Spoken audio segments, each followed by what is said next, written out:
ଆପଣଙ୍କ ମୋବାଇଲ ଶୀଘ୍ର କଣ ଡାଟା ସରିଯାଉଛି କି? ଯଦି ସରିଯାଉଛି ଚାଲନ୍ତୁ ଏଇ ସେଟିଂଟି ଅନ୍ କରିଦିଅନ୍ତୁ। ଆପଣଙ୍କ ମୋବାଇଲ ଆଉ ଡାଟା ଶୀଘ୍ର ସରିବ ନାହିଁ।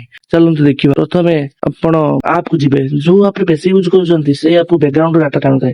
ପ୍ରଥମେ ଇନଷ୍ଟାଗ୍ରାମ କୁ ଯିବେ, ଜାକି ଧରିବେ, କ୍ଲିକ୍ କରିସାରିଲା ପରେ ଏଇ ଆଇ ବଟନ ଉପରେ ସେ ଆଇ ବଟନ ଉପରେ କ୍ଲିକ୍ କରିବେ। କ୍ଲିକ୍ କରିସାରିଲା ପରେ ଏମିତି କିଛି ଦେଖେଇବ। ତାପରେ ଯିବେ ଡାଟା ୟୁଜ ଉପରେ କ୍ଲିକ୍ କରିବ। କ୍ଲିକ୍ କରିସାରିଲା ପରେ ଯୋଉ ବ୍ୟାକଗ୍ରାଉଣ୍ଡ ଡାଟା ଯୋଉ ଅନ୍ ଅଛି ତାକୁ ଅଫ୍ କରିଦିଅନ୍ତୁ। ଆଉ ଯାହା ଫଳରେ ବ୍ୟାକଗ୍ରାଉଣ୍ଡ ରେ ଡାଟା ଚାଲିବନି।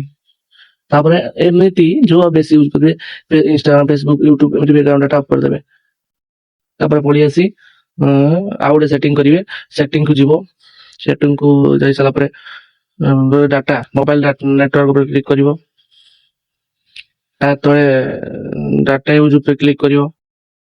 ଯୋଉ ସିମ୍ ରେ ୟୁଜ କରୁଥିବ ସେଇ ସିମ୍ କୁ ଯାଇକି ଡାଟା ସେଭିଂ ମୋଡ କୁ ଅନ୍ କରିଦବ।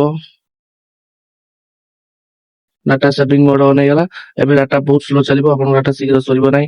ଆଉ ଗୋଟେ ଜିନିଷ ଅଛି, ଏହି ଆପ୍ ଦ୍ଵାରା ଆପଣଙ୍କ ମୋବାଇଲ ବ୍ୟାକଗ୍ରାଉଣ୍ଡ ଏମିତି ଡାଟା ଟାଣେ ଯେ ଅଧିକ ଟାଣେ ସବୁଠୁ।